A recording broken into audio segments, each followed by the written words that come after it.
Okay, welcome. A warm welcome to all. My name is Marijn van Breda and I'm the Educate Coordinator. Before I give the floor to our speaker of the day, Tine de Laat, and our moderator, Michaela Strubbers, I will tell you a little bit more about Educate. Educate is the Belgian platform for education and development. And one of the goals of Educate is to increase the knowledge by sharing international expertise and good practices with platform members and other interested parties. And that's the reason why we organize Connect and Learn sessions. Today, the session with Tine explores the widespread presence of AI in education. We will be questioning whether it's a blessing or a curse. The session emphasizes the importance of understanding AI for its effective use and discuss the rapid tempo at which AI-related challenges are emerging. Before I give the floor to the moderator of the day, Michaela Strubbers, she is the head of the digital factory at Vlier US. I just want to inform you that the session will last till 3:30, that you can share your questions in the chat box. And I also want to highlight that the session will be recorded and that the presentations will be shared on our website soon. So after the session, we will share the PowerPoint presentation and the recording. So Michaela, the floor is yours. Good afternoon all. So I'm Michaela from Vlier US, but let's start with introducing our speaker, Tine de Laat. Tine de Laat is professor at KU Leuven's Faculty of Engineering Science and the Leuven Engineering and Science Education Center. Her research focuses on engineering education, learning analytics, and self-regulated learning in STEM. She leads tutorial services for engineering science, supporting first-year students. She also coordinates interdisciplinary projects that link research to educational practice, such as explanations in AI, Reflect, and the Erasmus Plus projects ABLE, Stella, and Lala. These projects aim to improve student learning and transitions into higher education. Tine is also active in the educational policy at KU Leuven and Vlier and serves on the executive board of Leuven AI and the KU Leuven Institute for Educational Research. She has published extensively and she was also selected for the Lighthouse Educational Leadership Program. Today, Tine will talk about several topics: understanding AI, discover what AI and especially generative AI truly is, and how it creates new content like text, images, and videos. Applications in education, learn about the various ways that AI is being utilized in educational settings, from predicting student success to creating adaptive learning paths and detecting plagiarism. And also ethical considerations. She will discuss the ethical challenges, biases, and environmental impacts associated with AI in education. So I think we can start. I will give Tine the floor. During the session, we also will leave room for questions. So if you have any questions, please type them in the chat and then we will discuss them on the right moments.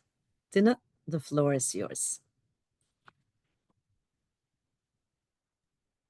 Thank you for this very kind introduction. Welcome all. Thank you for devoting some part of your day to attending this presentation. So, you know, we only have limited amount of time, so I hope that I can keep up with some of the promises that have been made in the introduction. So today I want to talk about AI, if it's whether a blessing or a curse for education. And I'm going to build this talk around 5 key elements I want to discuss. First of all, AI is everywhere, also in education. Second, understanding is a condition for good use. Then third, AI is about more than efficiency. And finally, the challenges are not new, the speed at which they come is.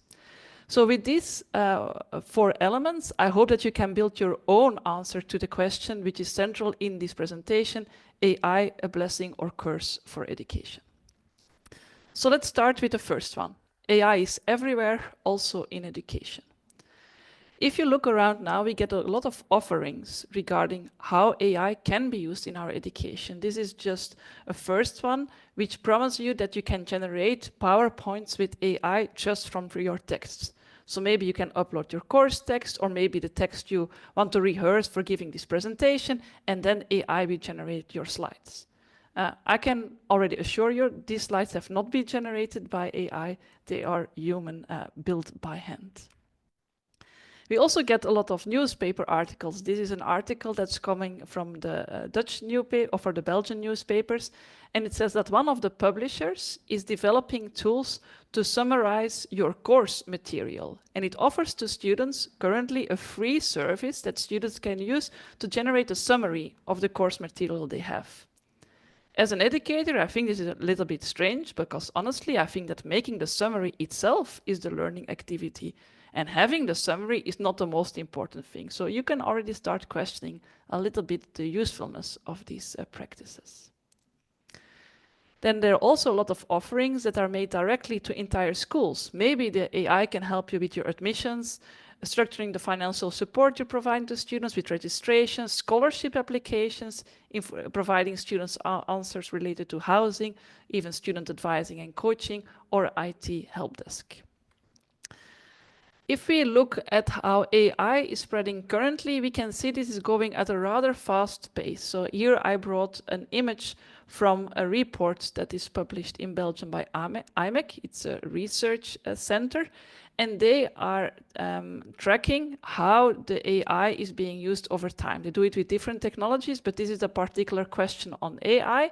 And the question they asked to the general audience in Flanders was, how often do you use generative AI that generates text, images, music, or speech? Then here in the darker shades, then you can see the answers of this year, and in the lighter shades are the answers from previous year.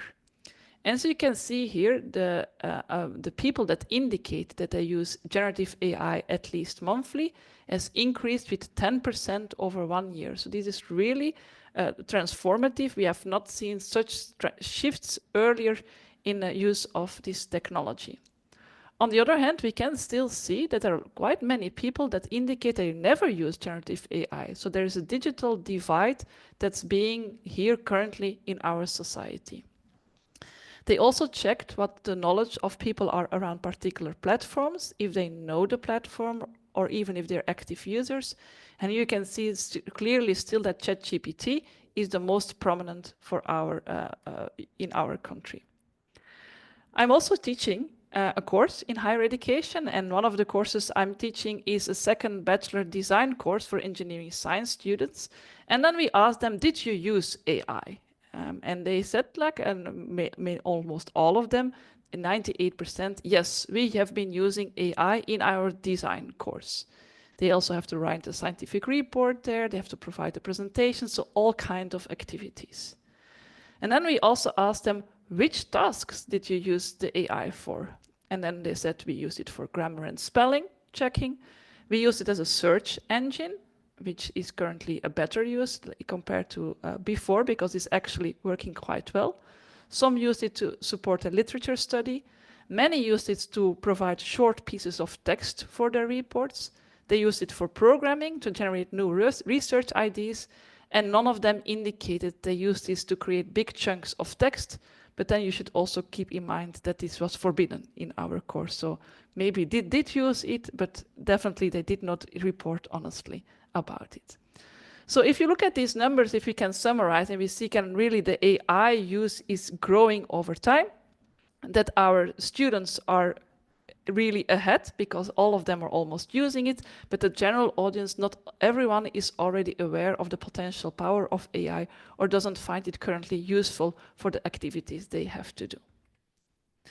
So I think with this indication, I have been confirming the first statement that AI is everywhere, also in education. Then before we delve a little bit deeper into the next statement, I want to provide you with a small intermezzo, and I want to talk about what is this AI in fact, and then later what is generative AI. So here you see on this slide two definitions of artificial intelligence. The first one, it was Nielsen, and he says that artificial intelligence is that activity devoted to making machines intelligent, and intelligence is that quality that enables an entity to function appropriately and with foresight in its environment. So it's really about functioning appropriately and then with foresight. Then Herbert Simon, he says that AI are machines that exhibit behaviors that would be regarded intelligence if they were exhibited by human beings. And I think this final definition really stresses how we look into intelligence. We look it with a human perspective. So if we see machines doing something that we think is intelligent behavior for humans, then we say, oh, this is really intelligence. This is artificial intelligence. So we have a human standard for intelligence. On the other hand, it's also important that you know a bit about the AI effect or the odd paradox. And there it's stated that the phenomenon where either the definition of AI or the concept of intelligence is adjusted to exclude capabilities that AI systems have mastered. This means that we stop regarding things to be really intelligent if we're used that this is common. For instance, I think if you take your calculator, I think you would agree that a calculator can do calculations a lot better than a human, or at least than me. My calculation is a lot faster. My calculator, it can do any kind of calculations I can do by heart. So in that respect, it's really intelligent. But we would not say it's artificial intelligence. Nobody's taking his calculator and thinking, oh, I'm going to interact with AI. This is common. Everybody knows that computers are really well at doing calculations. So this is not regarded as intelligence anymore. And maybe that will be the same in the future for our chatbots. Maybe in the future we're so used to having chatbots around that we will no longer say this is really intelligence or artificial intelligence. Maybe some examples from using AI in education. And here we talk about traditional AI, so non-generative AI. We can predict whether a student will be successful in a course. We can look like what are the prior grades of a student, what are competencies, we can do measurements, we can do observations, see they come to classroom, and then we can make a prediction, will they be successful or not? If we construct our courses, we can generate adaptive learning paths for students and customize the material they get, the exercise they get, depending on the competency we observe while they are doing their courses or while they are doing the exercises. Third, we could also, for instance, see if students are problematically absent. This also has been an application in Flanders where their learning platform at secondary school can look like, okay, which student is really present too often, and can even relate it with his brothers and sisters to see if there's maybe a family pattern that can be problematic and that should be looked into. And of course, fraud detection. We know that students sometimes cheat, and then we want to use AI to check if they have been cheating. Maybe they have been copying text from another student, maybe have been copying text from something they found on the internet. That's something we'd like to find out, and that's also what AI is used for. Now, if there's one thing we should always remember is that most of the AI we are using is very data hungry, so it relies a lot on data that's around. But then you should ask yourself the question, where is all this data coming from?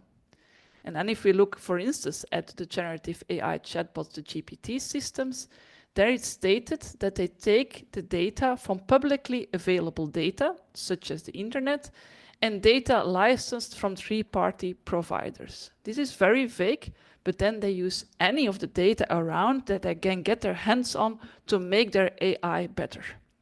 And currently we're really at a limit. So the most of the generative AI we have has been using the easily available data. And now the question will be, where are we getting additional data from? Also connected to data, you should check what's the quality of the data, because it's not if you're scraping the internet that all the data on the internet is as trustworthy as others. On the other hand, I don't know if you know this one. I think we all know we have sometimes to do this kind of interactions before we can enter a website. And with this technology, they want to check if you're human or not.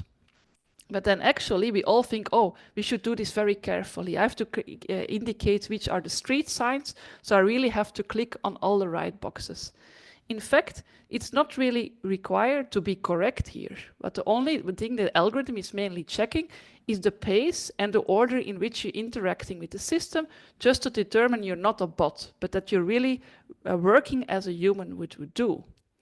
On the other hand, you're really creating very good data here for AI, and that was also the goal of these checks. So here what you get are a lot of pictures that are used to train AI cars, automatically driving cars. So we are all used to make the AI better here. And I think we are in general doing a very good job. So we're creating very high quality data to make the cars of the future. Now let's dig a little bit into generative AI. And then I've been using generative AI, a Copilot should have been there, to ask what is generative AI in fact. And Microsoft Copilot said to me, generative AI is a form of artificial intelligence that's capable of creating new content, such as text, images, music, or even videos, instead of simply analyzing existing data. Generative AI can come up with something new based on the data it has been trained on. For example, think of a computer program that writes a story or creates a painting. It's a bit like having a creative assistant that helps you come up with new ideas. So at least I think it's very positive about itself. So it really believes it can do something new. It can do something creative. It can do something to support you. Now, where is the generative AI coming from? And I think as a little bit of a background, it's good to know about big two paradigms. And the first one is before we were doing a lot of discriminative modeling in AI, which means you get a lot of data. For instance, here an image of a cat. And then the AI had to decide in image recognition, is this a bird, a cat, a dog, or another animal? So here you go from large amounts of data as an input to very small data as an output, because the small data is just 10 numbers. The probability it's a bird, the probability it's a cat, the probability it's a dog. So from large data as input to small data as an output. Discriminative, so from big to small. In the generative models, it's working the other way around, because now you can ask to a chatbot, give me a photo of a tabby cat. So you provide a very small prompt, like we say, a very small instruction, little data, and what you get is large data. Suddenly you get a lot of pixels, you get a coherent image of a cat. So you go from small data to big data, and that's a generative model. And that was what was so transformative about this generative AI wave that we are currently in. Here an example, I asked a Copilot to generate a photorealistic image of a classroom where the students are llamas and the teacher is a giraffe. And then you can see it can really create something new, because there are not many images around of a classroom with llamas and a teacher, a giraffe. So this is actually new. It's not just changing a little bit. Somehow the engine understood the concept of a classroom, because we have tables and we have chairs. It understood the concept of a student, because the ones sitting are replaced by llamas, and it understood somehow the concept of a teacher, because the giraffe is actually in front of the classroom. So you can see that getting something new is actually possible. On the other hand, is this really so new, this chatbot generative AI interface? And then we can find, in fact, very old examples. And this is the ELIZA chatbot. And ELIZA was already created in the 70s. And it was a mock of a psychotherapist. So you could interact with this chatbot, like an ELIZA would ask you, is something troubling you? And then you could answer as a human, men are all alike. And then ELIZA could say, oh, what's the connection, do you suppose? You could say, they're always bugging us about something or other. And then ELIZA says, oh, can you think of a specific example? And you can say, well, my boyfriend made me come here. And ELIZA, again, is it important to you that your boyfriend made you come here? And you could interact. And then when they researched this kind of chatbot, then they really saw that people were finding this very helpful interaction, although the AI behind it was very limited because it was just a rule-based system. The only thing that was happening is that you got some pre-programmed questions, and then it was looking into your answer and repeating some of the words and asking a question again. Of course, that's a technique of coaching. Never answer a question, always provide a question in response. But it was very simple, rule-based. And still, people were thinking, oh, this is really a human. It has human qualities. And that's a general phenomena we name anthropomorphism. It means that we, as humans, are tended to attribute human qualities to other things. Even if they're not human, we try to see if they are human. This also proved that these very superficial interactions can really create the illusion of deep understanding. People had the feeling, wow, this chatbot understands me. The chatbot was not understanding anything. It was just repeating a set of rules that was pre-recorded. And then the final factor, people really want to believe that ELIZA or other AI engines really have human qualities, because we are craving for empathy as humans, and we want to have connections, meaningful connections, and therefore we're always looking into this, even if they are coming from machines. I think this is another example that is an example of anthropomorphism. So if you come home and your dog has been destroying your entire house and biting in your cushions, then the dog looks at you and you think, oh, look at this poor dog. It's feeling guilty. The dog is not feeling guilty. The dog does not have a memory of more than 7 minutes of what it has been doing. We just want to believe it's feeling guilty. The only thing that the dog is doing is looking at you. You look angry, and it provides immediate reaction to that. So again, we think it's intelligence, it will be feeling guilty, but that's not the case. So we're projecting our own feelings, our own way of thinking on your dog. So these large language models, what are these large language models, the chatbots we have, and what do they actually do? You can think of a large language model just like a very smart autocomplete. If you're typing in your smartphone, you get these suggestions of additional words. That's the only thing that the large language model is doing, but then in a very smart and based on a lot of data. So what it will do, it will just predict what the next possible word is based on all the previous words it has seen, both from you and from the data it has been trained on. But it has been improved a lot when we now have these large language models, and that's because of 3 main phenomena. Transformers, which I will not be talking about, but you can remind yourself if someone asks you about transformers, it helps you deal with sequential data. Words are coming in a sequence, there's a timeline, and this timeline, taking that into account, is really what transformers can do. Then there's the attention mechanism, I will explain that in a minute, and then reinforcement learning with human feedback, I'll explain that after. So look at the attention mechanism. The attention mechanism helps to understand a neural network, which is underlying the large language model, to capture what the idea of one word is in its entire context. So let's look at the first sentence. There the sentence says, "The cat drank the milk because it was hungry." Now, what's the it in this sentence? The it is the cat. Because the cat was hungry, the milk was not hungry. So this is about understanding who the it is in this sentence. If you look into the other sentence, you can see the cat drank the milk because it was sweet. A cat can also be sweet, but in this context, I think most people would say that it was about the milk, the it, and not about the cat.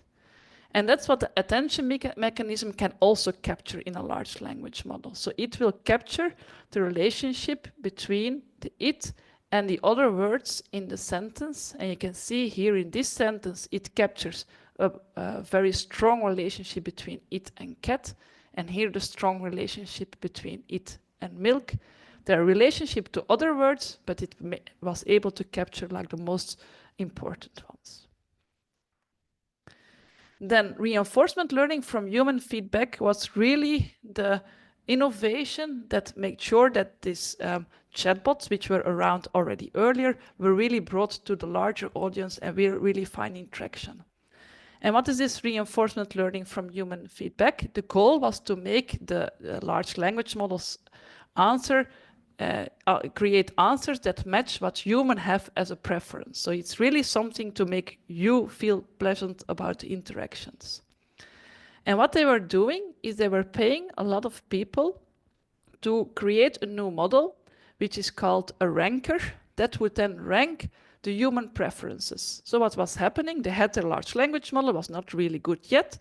They provided a prompt, generated potential answers, and then these answers were given to humans. And these humans had to say, oh, this is the best one, this is the second best one, the third best one, etc. And they were doing so by paid labor, really underpaid labor, I must say, and also with particular instructions they got from the company.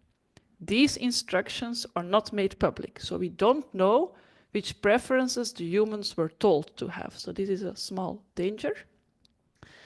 And then what you can get as AI, you can try to learn the human preferences. So now we have no longer need these humans. We have just replaced them by another separate AI engine that can predict which of the answers that will be most liked by the human. So the result is that we get now more polite, more useful, and more ethically responsible answers, although these ethics were probably according to the rules that these tech companies have been providing to the users. So this can provide ethical challenges. Now we have chatbots coming from China, we have chatbots coming from the US, and they do have different behaviors. And these different behaviors can come potentially, for instance, by the different instructions provided to these humans used in the human reinforcement. This also has been recognized already by researchers. They are checking how do these models actually behave. If you chat with them, what kind of person do they seem to be? And then they found a clear cultural bias and cultural alignment of these large language models. And you can see here the conclusion. All the models my colleagues investigated, they exhibit a cultural values resembling English speaking and Protestant European countries. So that's how they seemed to behave. They aligned with the values of a European English-speaking audience. So this concludes the intermezzo. Maybe I want to give the time to see if there has been any questions so far. Thank you, Tina. There are no questions for the moment. No questions for the moment. So this is again... No one has a burning question for the moment? No? No, not yet. So there will be another break later. If you have questions in the meanwhile, don't hesitate to post them in the chat. So now I want to start with the second statement, which is understanding is a condition for good use. Already a while ago, I asked and it was also Copilot, I asked Copilot to solve this set of two equations.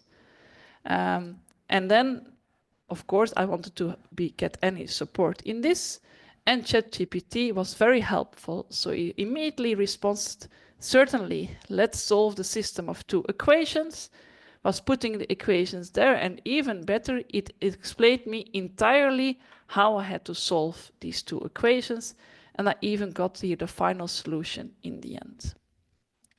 Unfortunately, it was not doing a very good job. I can solve equations, and we can see that there was a problem here in this step. So here, if you subtract 4 from both sides, then you don't get this answer. For people who don't know anything still about something still of equations, you can see here that this 4x and this plus y are both on the same side of the equation. And here suddenly y is on the other side and 4x is also on the other side. So something is going wrong with the minus signs. So it's clearly that ChatGPT was not doing a good job, and the final response was also incorrect. There are even more problems in the calculations it was providing. But as a teacher, I thought like, okay, I'll not provide the answer. I'll just provide an indication of what's going wrong. I said, so okay, I think you made an error in equation 1. These two equations are not equivalent. So, of course, ChatGPT said, oh, you are correct. I appreciate your patience. Let's revisit the solution for equation 1. And he corrected the error. But again, it made an error. And I thought, again, let's not solve it. So I'll ask you, do you know which one? And again, I appreciate your diligence and I see the error in my response. It appears now that I made an error in equation 2 and then he corrected it. But again, it was wrong and it kept on going for a while and even more a while.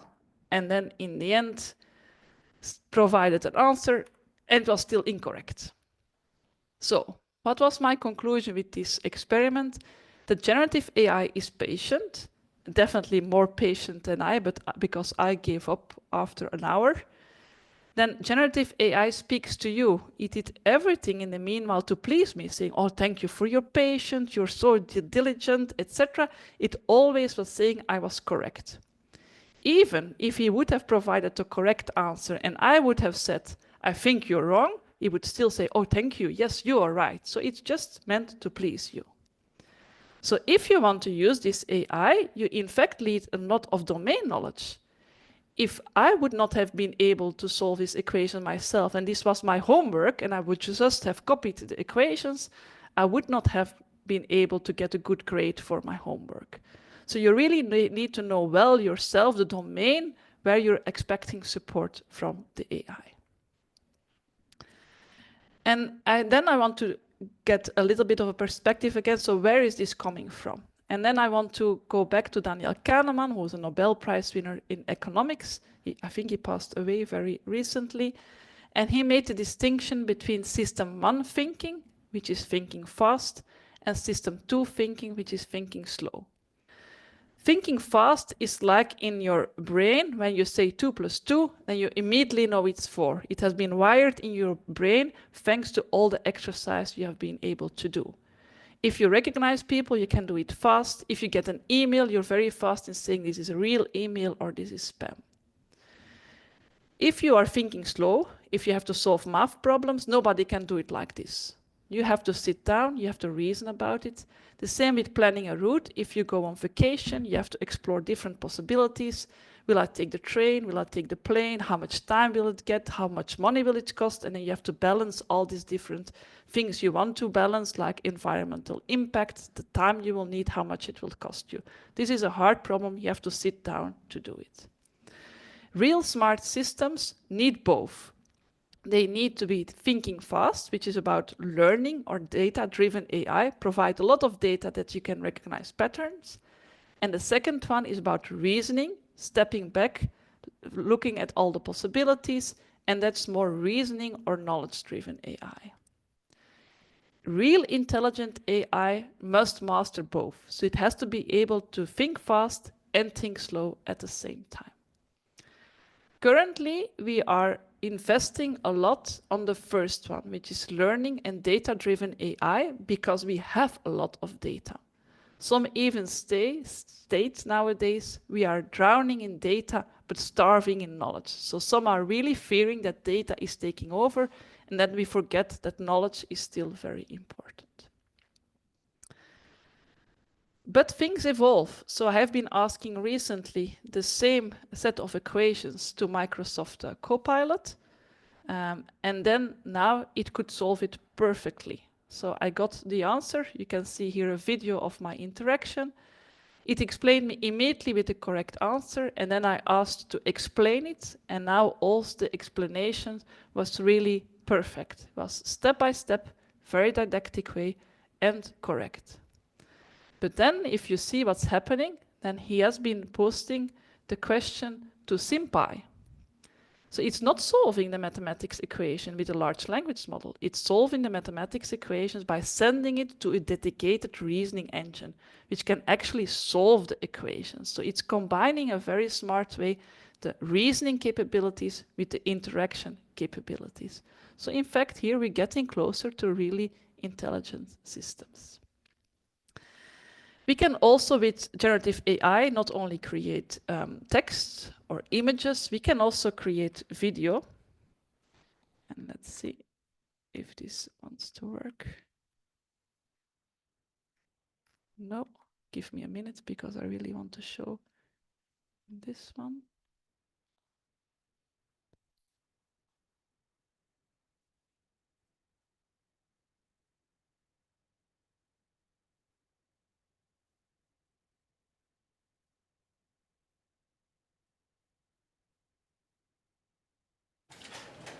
Should I switch to Monday CRM? I've been trying to configure this field for an hour, but this CRM sucks. Maybe it's time to stand up to these slow, archaic CRMs. We deserve a CRM that doesn't take forever to create a report. Okay, here it is. So look at the video. It's very impressive. It's AI generated with a small prompt, and you can see a woman walking in a large city. You can see all the lights in the back. You even see like some water on the ground. There's nothing modeled here. There's no human involved, just a small prompt.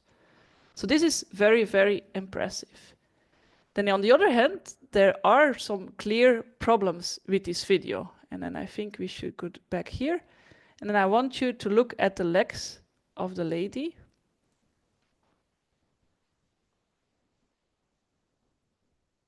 Do you see what happened there? Let's have a look again.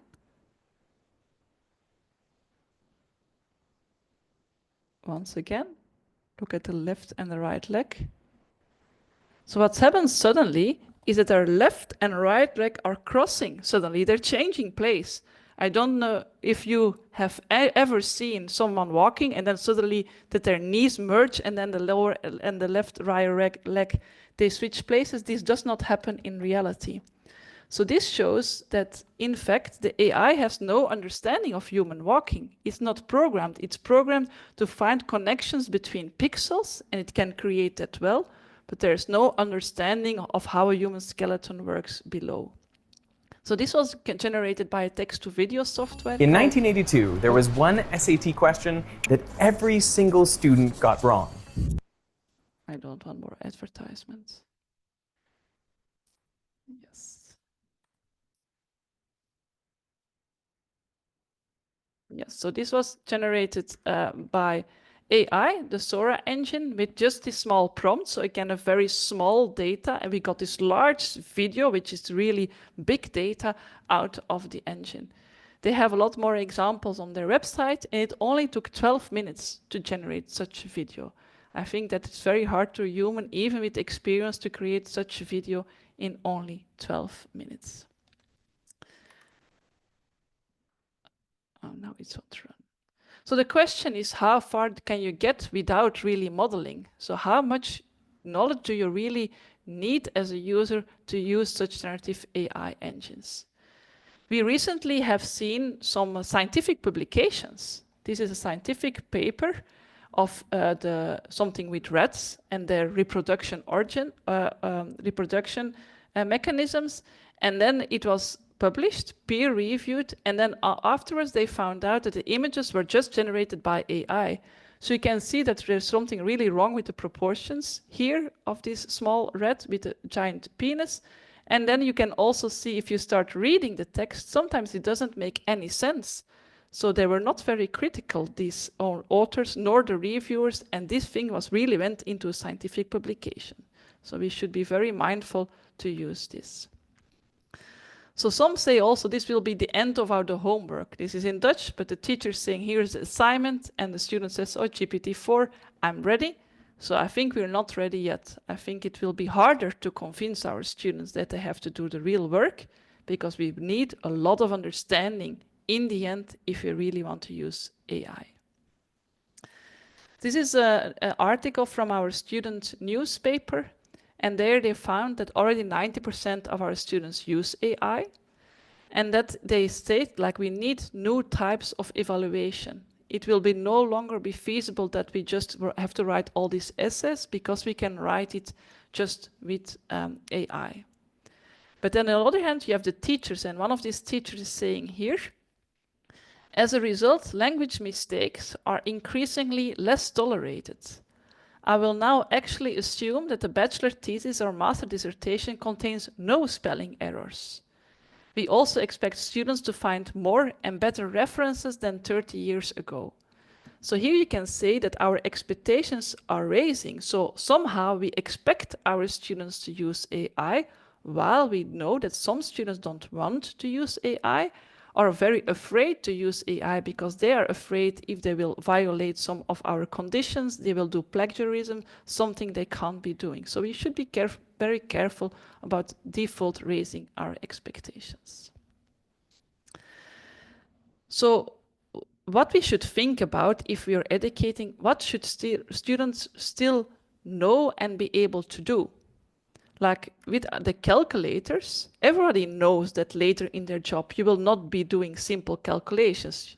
That's what the computer will do, but still our students in their around 6 or 7, we learn them how to calculate.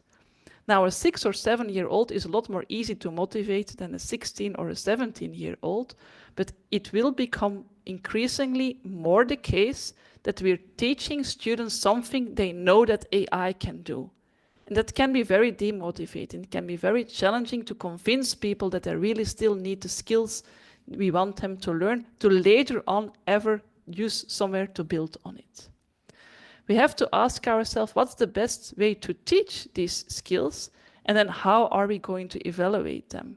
Because indeed, letting students write an essay, it will not be a good evaluation method anymore, because it will be impossible to tell if they did the work themselves or the work was done by AI.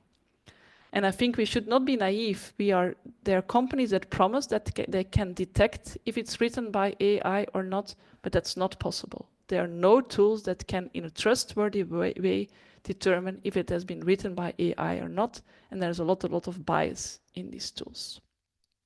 So all of these things make a call to make a very well-considered and robust educational design. So we really should sit down, think, what do we want students to learn? How can we teach them? And how are we going to evaluate it again? So is there any homework that's still AI-proof? Here is an example. I'm teaching physics in the first semester of engineering science. And here is a physics question I got for the admission test of medicine in our university. So this is considered a difficult physics question for an end-of-year secondary school student. This is really hard. And here, this physics question, you can just post it into Copilot, and then it will tell you perfectly what the response is. So again, even these difficult questions with an entrance exam level for medicine, it can be easily solved by AI. So also this kind of homework, if we want to provide it to students, more and more our homework, also from university, will be easily answerable by AI. Some think like, oh no, we will just provide students with a data set, and then they will have to work on this data set and try to provide some conclusions, think about how they can approach the problem. So here, this is an example of what we say underspecified problem. So you can just tell students, draw me an interesting histogram. So you don't tell them of what, they have to look at the data, understand the data, think if they will get, in this case, the petal length of all the flowers or only one type of flower. So it's very underspecified. But also in this case, this is an example of Copilot, you can just ask it and it will generate you a histogram. It will look at the data, it really looked into the data, and it provided a good response. You can get the code of Python out of it so that you can create it yourself. You can ask it like, I don't like this plot, I want another type of plot, like a kernel density plot, and it will create it again.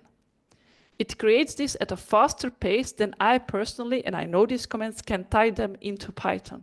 So this, even for people who know how to do this, this is providing some speed up into their workflow. You can even change the color, etc. And as I mentioned, like afterwards, if you think like, oh, now I want to do it myself, you can just press the button, and then you can get actually the code that they have been generating to create these plots. That's also why the plots are no longer wrong. They are not pixel generated. They are generated by a computer program that was written by the large language model. So they're creating the code with the large language model and then executing all these things is actually done by a reasoning engine, something that can really work on the data itself. This is a DeepSeek, and this is a Chinese chatbot, and I think this is also interesting to look at. Why? Is because you can see what the large language model is telling itself what to do. What was happening before is like you type a question, and then only with this question, the large language model was providing an answer. That's not what's happening anymore. Like here again, I ask DeepSeek, can you draw a histogram of the petal length? And this is what was happening on the background. So it's starting to reason with itself. So it says, okay, I need to create a histogram of the petal length from the iris dataset. Let me start by understanding what the user is asking for. So first it tries to understand what is a histogram. Then it looks what's provided in the data. Then it mentions, oh, I have to extract these values. Then I have to create bins. How many should I take? This is really the kind of reasoning that you have to do yourself when you're analyzing this data in an underspecified problem. And actually you can see this reasoning that the large language model is doing itself on the background to make sure it provides a better response. So again, here it said like, wait, maybe I should check if the user wants a combined histogram of the species. So it's really like pausing itself in its reasoning. Like, oh wait, now I should this, and then I should go back to that. So that's really interesting to see that this way of reasoning, which we think is human, is here really being done by a chatbot.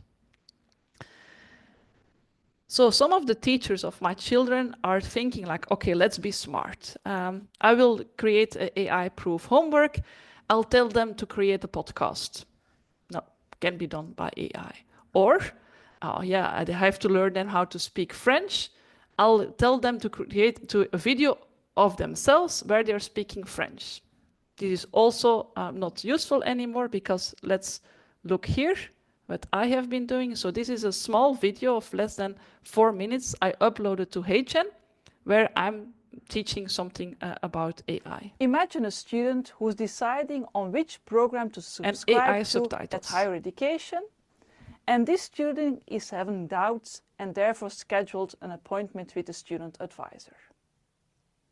The student wants to know if she can be successful in engineering, how she can better 自己，以及与课程所需的起始能力相比，它的优势和劣势是什么？学生顾问非常渴望了解是什么驱动了学生，学生在怀疑什么，那种建议对学生最有帮助，以及学生可以采取那些行动。So I don't speak any Chinese. So also I didn't know if this was correct or not. So what I did is I created the Chinese video. Then I let another AI program generate the subtitles. Then I got the subtitles and I took another AI translator engine to translate it back to Dutch so that there was no data leakage. It was really good. All the words I was mentioning, there was really the original text I pronounced. So this is really impressive. And I don't know if you've seen also like he's adapting not only my mouth to what the Chinese speech is, but even like my hand signals. I'm always very expressive with my hands. So it adapts the moment I push my hand forward to also the emphasis that there are in the Chinese language. So this is really smart video editing. It's just not replacing the sound with my own voice. This is very nice in the very different aspects. And I think it's impossible for a teacher to understand this is really me speaking Chinese or that it's done by an AI engine. So this is becoming all very impressive. The question is, do we still understand what AI is doing and can we still trust the outcomes of the AI? And this is coming back to some of the research I'm doing. And one of the basic examples in the research field of explainable AI is the identification of the wolf versus the husky. So here there was a very large data set of wolves and huskies. And the question for the AI, which is very simple, discriminative AI, was to say if it's a wolf or a husky. This was working really well. So the accuracy was 98%. So we think, oh yes, this is a very smart predictor. It can look at a husky and a wolf and tell which of the species it is. And then they said, okay, but let us now look back, like, why is it making its decisions? And then you can use algorithms. And in this case, the algorithm was saying which part of the picture it used for providing the prediction. So here you got a husky, which was wrongly classified as a wolf. And then the AI said, okay, I based my decision based on these pixels. And what do you see? It's only looking at the background. So it's made its decision based on snow. So if it saw snow on the background, he said it's a wolf. When there was no snow, it said it was a husky. Now, this is a very strange way for a human to classify a husky versus a wolf. If you would ask a person, it would look at the dog, not at the background. So this is something where we can see it works well, it seems to work well, but it's totally wrong in its reasoning. So it's really important that we try to understand why is AI coming to these conclusions. We have to understand how it works. So this is closing my second point. Understanding is a condition for good use. So, and before the moderators are getting very nervous, the last points are going to be made at a faster pace. No, I think it's very interesting what you are telling. And we also have a question in the chat for now by Xiyin. Maybe I'm not pronouncing it right, but Xiyin, if you want to ask the question yourself, should I read it? Yes, thank you. I just propose a question about a very popular statement online nowadays. Some people, they think that in the AI era, critical thinking and other soft skills. Okay, we are not hearing Xian very well, so I will read it maybe. So some people think that in the AI area, critical thinking and other soft skills development is more important than knowledge-based and standard examination in schools. It touches the part where you were talking about what should we teach our students, how should we teach it. So do you agree on this? And if you agree, why? I don't agree with this statement. I think both of them are really important. I think if you look back in the past, that we have been placing too much emphasis only on knowledge. But I think if you look at our recent history, then we are placing too much emphasis on critical thinking and soft skills. And for me, for instance, critical thinking, you can't have the real good critical thinking if you don't have the knowledge and the domain expertise that you need to think critically. So for me, there's a balance in the two. So I think we should still build a lot on knowledge, on knowing things, on how to reason. And then only if we have this knowledge, we can start to combine it with critical thinking and other soft skills. So for me, there has to be a balance in the two. And I think now the challenge will be to still convince our students that the knowledge is really needed, that they can't trust anything that they see on the internet or anything they get from the AI, that they have to build their own knowledge base to somehow later be able to activate this knowledge and to even build further, because that's still also one of the big problems. Like, how will we make innovations in the future if we have no one anymore who has the knowledge? Will we also give this to AI? I honestly don't think this will happen, and that this is a very bright idea.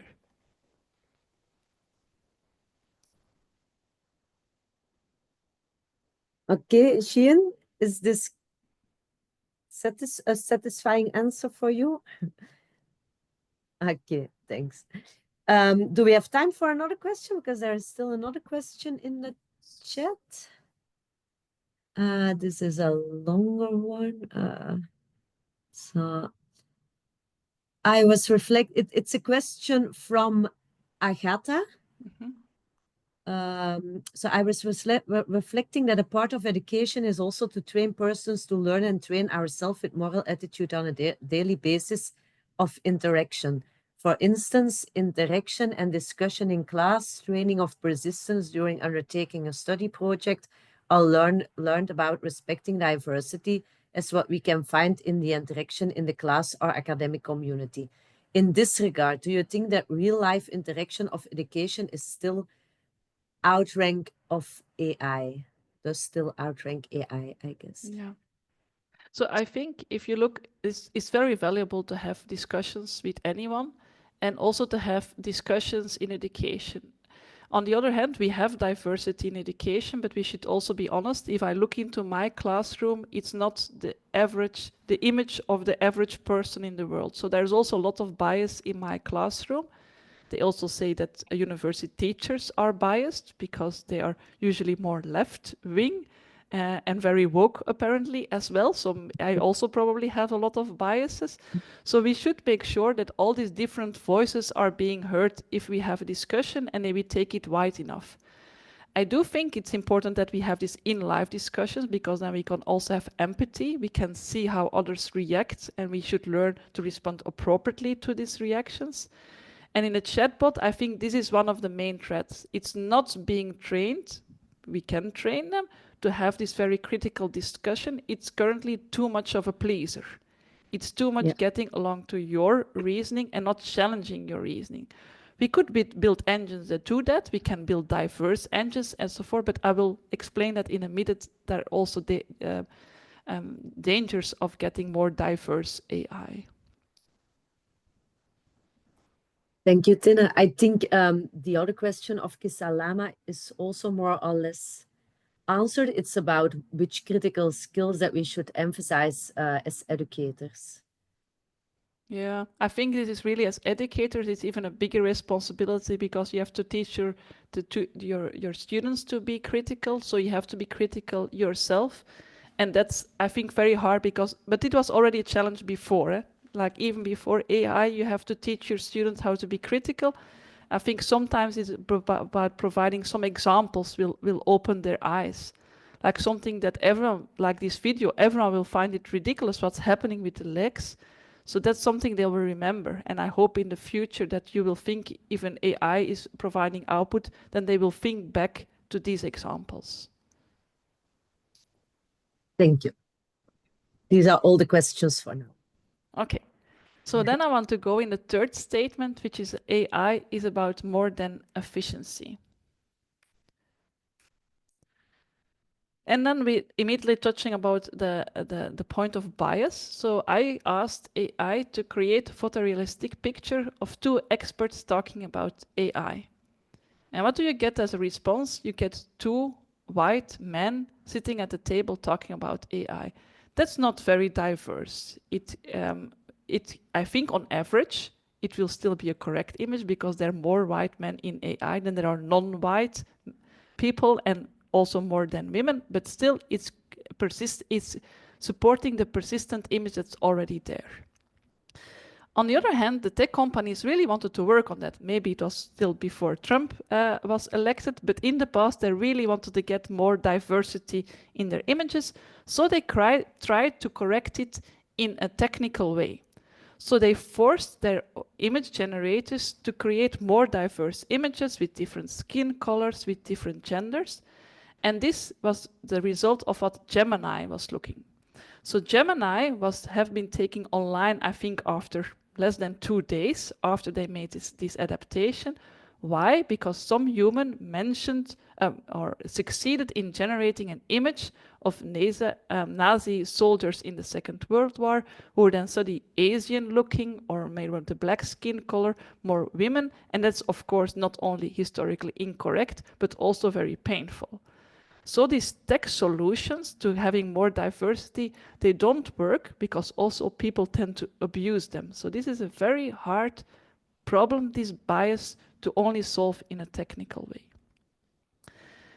Also, if you know that AI is based on data, then you should ask yourself the question, where is the data coming from? And there's also a bias. So this is a picture already of a long time ago, but where you can see where the data centers are located in the world. And then you can see that data is collected always close to the source. So data is mainly collected in Europe, in North America, a little bit South America, here Asia, but for instance here in Africa or in the north of Asia, you see there's very few data collected. So again, this will create a bias. Also, for instance, we are all talking about data on the internet. We're not talking about oral data or in speech, stories that people transmit from one generation to another.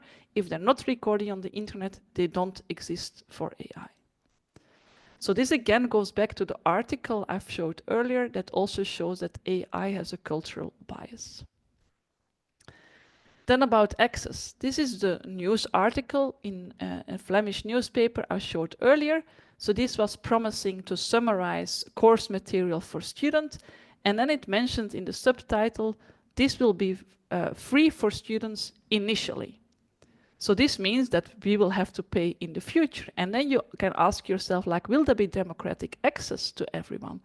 People who have the money to pay for the best AI tools, they will get more support than students who don't have the money to pay for them. And already this is an example from the Netherlands.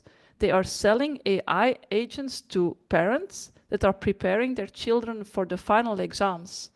And so they promise that their children will get a better chances of success on this general countrywide test, such that they can get better places already in the university. So this is very concerning.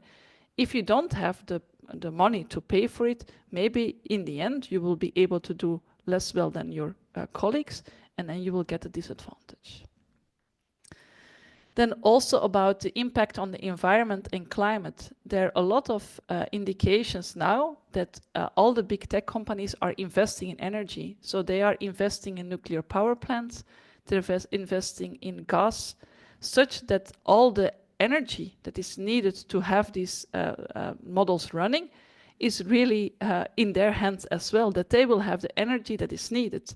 But at the same time, we have a lot of climate challenges. And now suddenly we are getting again into nuclear power. We were trying to save energy. So where is all this thing going? So we should be concerned about this. Also, if you use AI yourself, you are also consuming a lot of energy. If you're using AI as a search engine, you're consuming a lot more energy than if you're using Google as a search engine. Although maybe the better experience doesn't really make up for all the additional energy that is being used there. So also, we should have students thinking about it because they are concerned about the climate. Maybe they become vegetarian, they don't want to fly anymore, but then they're using AI for creating images to joke a little bit. That's also consuming energy. So we should be thoughtful about this. So this was the fourth point, like AI is about more than efficiency. Then the final point, the challenges are not new. The speed at which they come is. It's again the example of the calculator. So with the calculator, we have been adapting. We know that there are machines that can calculate better than humans. Our education is adapted to it. Children can't use a calculator in the beginning. They can only use it later if they be able to master really the basic calculations. But it was going really slowly. Now things are really moving fast. It's moving at a pace that I can't follow. Like I can't follow all the innovations that are now happening in AI. And one of the very interesting reports for me to follow is the AI Index report of Stanford University. And what they are doing is they are tracking how well AI is doing on particular tasks compared to a human baseline. So human baseline here, 100%, it indicates like human level intelligence. And then the line is showing over time how the AI is growing towards human intelligence level for a particular task. Then you see, for instance, for image classification, already before 2016, AI is doing better than human. Also medium level reading comprehension has been doing already a while better, while only more recently, like competition level mathematics have been being outperformed by AI. and not all the things yet, so we still can do better in multimodal understanding and reasoning, which is more about also using images and sounds and even smells to make a decision. But this was also shown in 2024 when AI obtained a silver medal in this International Mathematics Olympiad problems. So this is really hard mathematics that students are doing there. And there it got a silver medal. It still means there was one person getting gold medal doing better. So not outperforming all humans, but many are. So we must realize here that we have a moving target a little bit. So I also try to create my education in a very robust way. Like I think, okay, now this is the good assignment. They will not be able to cheat this. Now they can only use AI in a good way. And then the year after, I also have to reconsider my educational designs. So it is hard. So you have to keep on criticizing yourself, what you're doing as a teacher.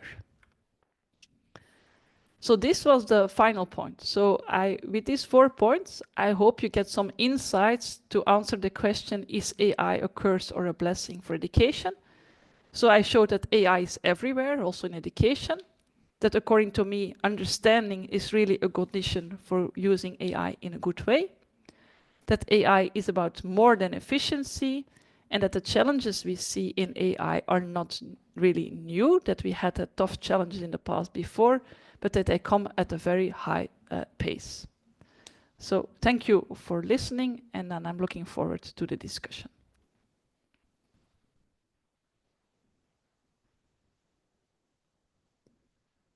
Thank you, Tina. So I'm looking at the chat if there are any more questions. I see here Estonia. Shall I just read the question? So it's a question of Peter. Estonia recently announced their AI Leap 2025 program that will integrate AI at all levels of education as of autumn 2025. Do you have any insights in how they will address the challenges you touched upon? And maybe you are working with some Estonian universities that is accompanying this initiative. So if you know more about this initiative. I've heard about it, but I don't know the details. So I think I can only provide a very vague response maybe. But I would be concerned because I think if you look into research that we have not investigated yet fully how AI can be used in a good way to support our education. So in fact, we don't know yet how we should tackle these. Of course, I'm not in favor of pausing everything until we know, because then we're definitely too slow, but we should be very cautious about it. So I also would like to know, like for instance, which of the AI they are really using, like are they buying into particular engines of particular companies? How are they going to address like the implicit bias that students will get from interacting with the engine? Will they be able to steer the behavior of the AI engine based on maybe the European values that Estonia has, or based on the particular values that the university is putting forward? At least this is some of the recommendation I provide to my university. Like, don't buy an off-the-shelf engine. Make sure that we can steer the engine. I'm really in favor of building our own that we can control better. And I'm also in favor of that we can clearly get an image of what's being done with the data that they are collecting from the students, because I'm also concerned of what will be used from the interactions that students do with the engines.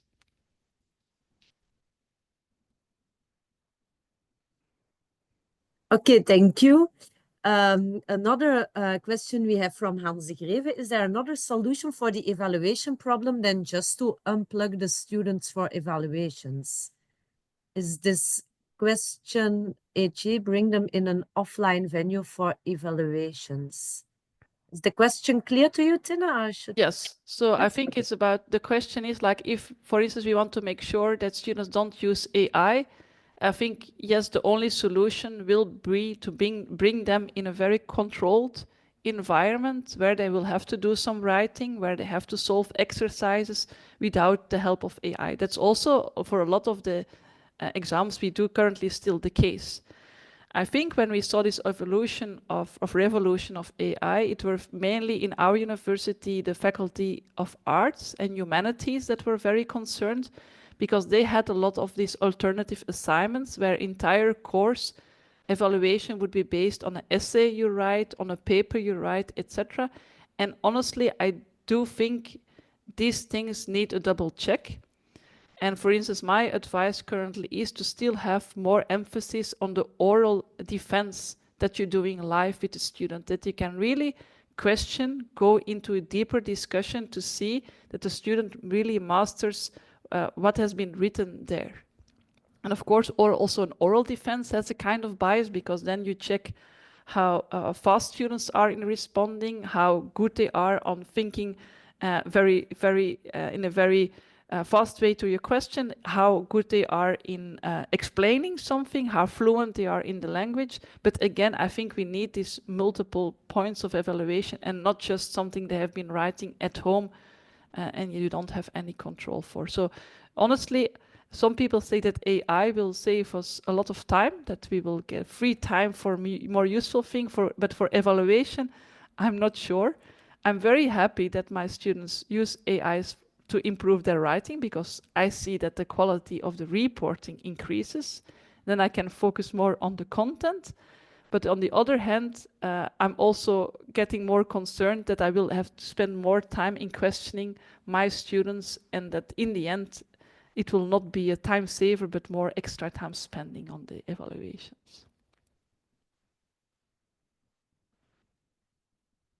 Thank you, Tinne. Any final questions? Okay, I'm here. I see Mark from Cambodia. Less than 8% of the schools have an internet connections, and on average, schools have a budget of just a few $1,000 per year for the operations. The digital gap will be widened. What would be your answer? Very interesting question as well. Yeah, I think it's a really important question. I think this is just one of these evolutions again that will increase the digital divide between the countries and the schools that can spend the money, that do have the infrastructure, and the remaining ones. And this really concerns me, because I don't have any solution.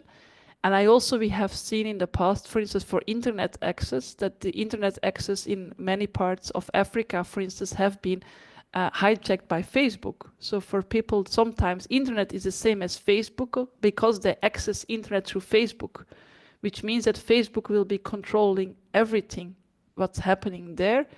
And that's even making me more concerned, because people will see this as a market. So they will see there are countries that don't have the resources themselves.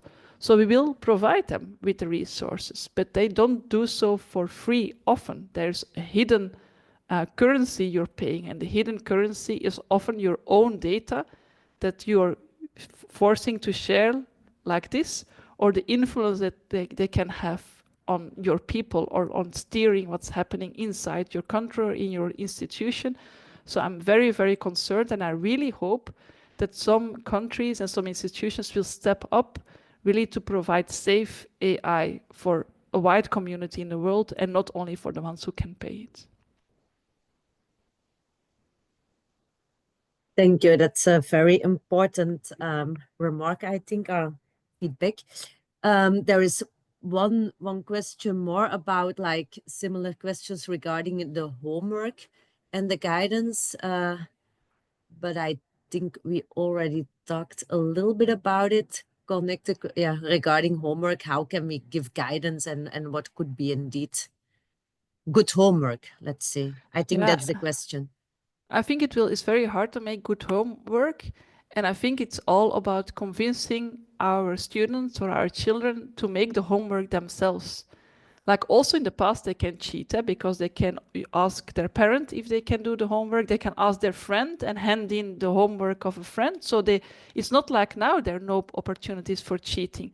Now it just become another opportunity, even more easy to cheat. So it will be the question on how can we motivate them to do it themselves, because we will not be able to check everything. You can't keep them in the school from the morning until the evening and look at them and what they are doing.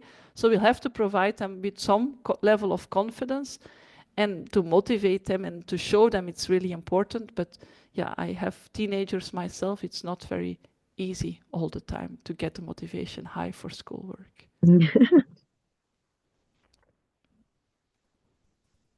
Okay, any other questions? Oops, the questions are still coming in, I think. Yeah, from Be Global, from Lisa. Be Global. Do you know of any examples of organizations, institutions that have already had an advanced dialogue and possibly have a policy about the use of AI and have incorporated the ethical, ecological, and human rights aspects? So who's doing it on a good way, let's say? I've seen recently some examples of institutions putting forward a policy. Often I find them still too narrow, so I think they're currently still focused on like getting AI understanding, like AI literacy for everyone, which is extremely important. Then, and how can we make sure that students still have the skills that we want them, and how can they use AI? But I think a wider reflection on ethical, ecological, and human rights is still missing. Also in my own institution, I can see that the minds are really getting in this direction, but we really still have to write such a policy.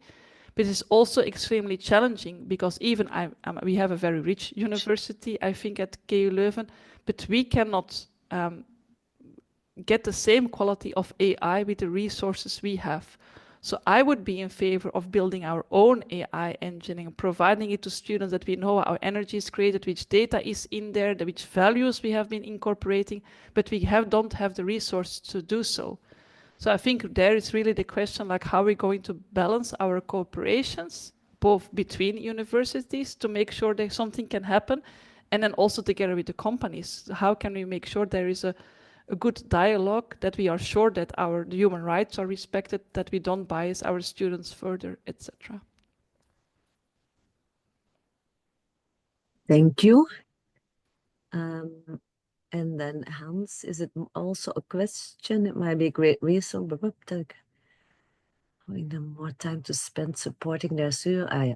Okay, so I will read it aloud again. I see a lot of issues with the use of AI in education, but I think, for instance, for teachers, it might be a great resource that can save them a lot of time in lesson planning preparation, allowing them more time to spend supporting their students and customizing, I guess, also more to the students.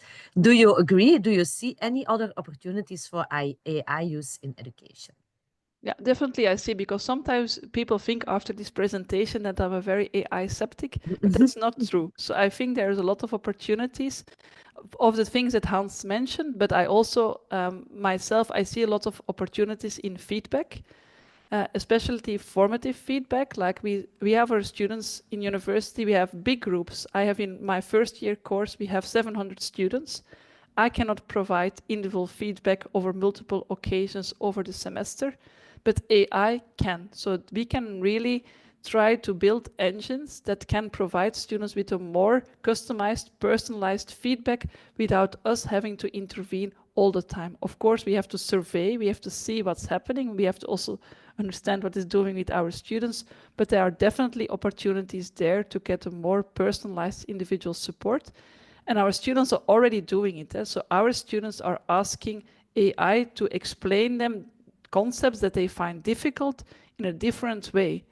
And these explanations are often not bad, so they can really get a better understanding there. So it's a very useful tool, but I think we have to think broader, like which aspects do we want to support, which things could should wave a red flag, like, okay, be careful if you want to do that, but definitely there are opportunities around.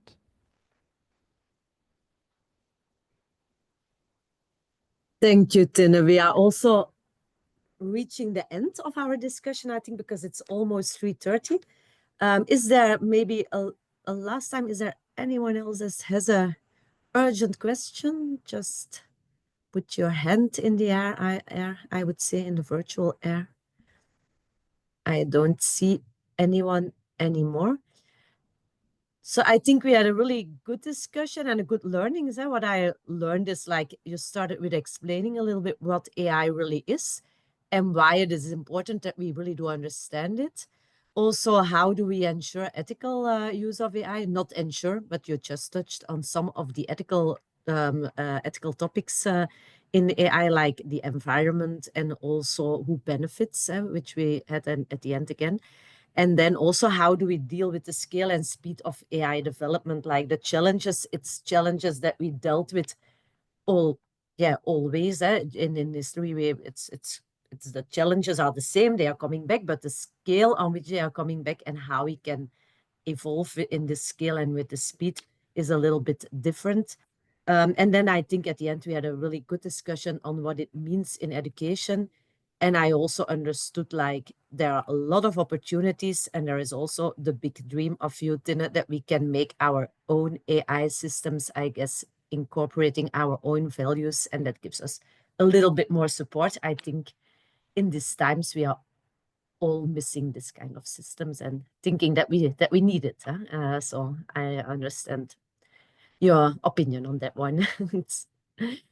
Okay, Marije, I think I give the word back to you. Thank you for hosting this session with Tine.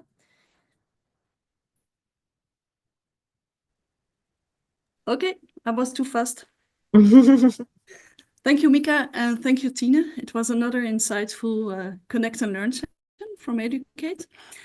I just wanted to remind you that last year in 2024, we organized a conference on education and technology, and with insightful session also, what about AI in education? So I invite also our participants to maybe to take the opportunity to rewatch the recording, because we talked a lot about tailored approach of AI for the teachers and other instructors. So you can maybe watch recordings again.